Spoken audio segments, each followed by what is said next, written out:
papillon. Minute papillon. Je me posais une question. En fait, si l'intelligence peut être déclarée comme innée, la culture et la connaissance, elles, découlent de notre apprentissage. Et donc de notre capacité à nous poser des questions. Ouais, en fait, se poser des questions est le propre de l'homme et le moteur de notre évolution. Tout le monde se pose des questions, même Evangélie. Est-ce qu'il y a de la glace au pôle sud? La plupart essaient d'y répondre, même Evangélie. Ah ben non, il peut pas faire chaud au pôle sud, il peut pas y avoir de la glace à un truc où il y a écrit au sud. Et certains s'acharnent jusqu'à avoir une réponse cohérente. Mais pas Evangélie.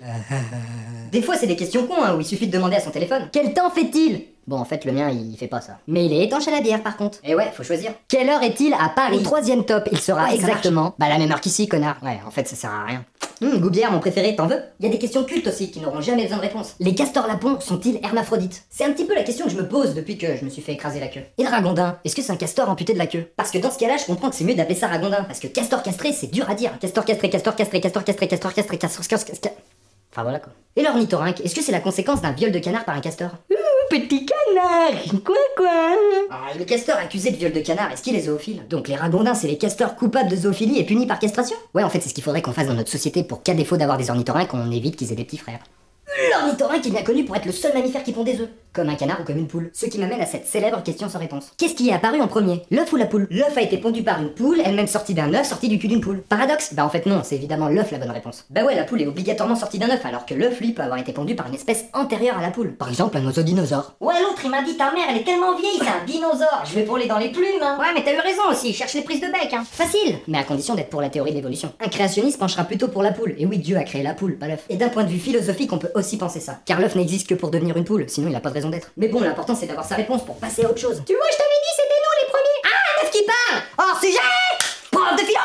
Oh là là, mec, il t'a défoncé. Et il y en a plein des comme ça. Un arbre tombe en Amazonie. S'il y a personne pour l'entendre, est-ce qu'il fait du bruit? Affida Turner sort un nouvel album. Si personne ne l'écoute, est-ce qu'il est quand même pourri? Est-ce que péter dans un sas de décontamination, ça l'annule?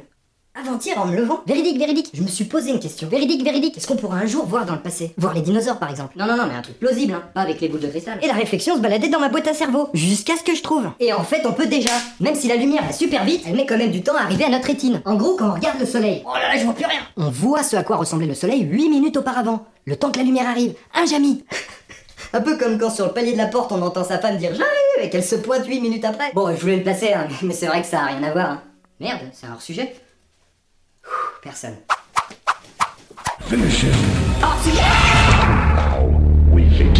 En extrapolant, si à l'aide d'un méchant télescope, je regarde sur une planète loin de 75 millions d'années-lumière, et que sur cette planète, il y a un miroir pointé vers moi, je pourrais théoriquement voir la Terre il y a 150 millions d'années. Et avec un peu de chance, voir la première poule naître d'un œuf de dinosaure. Plutôt cool, non?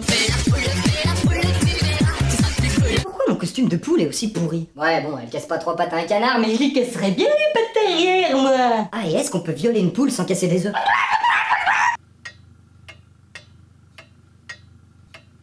Double bec, le Fukushima style.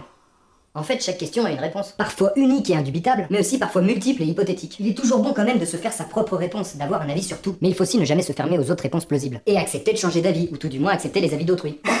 Autrui, comme les cochons, la honte. On the wins!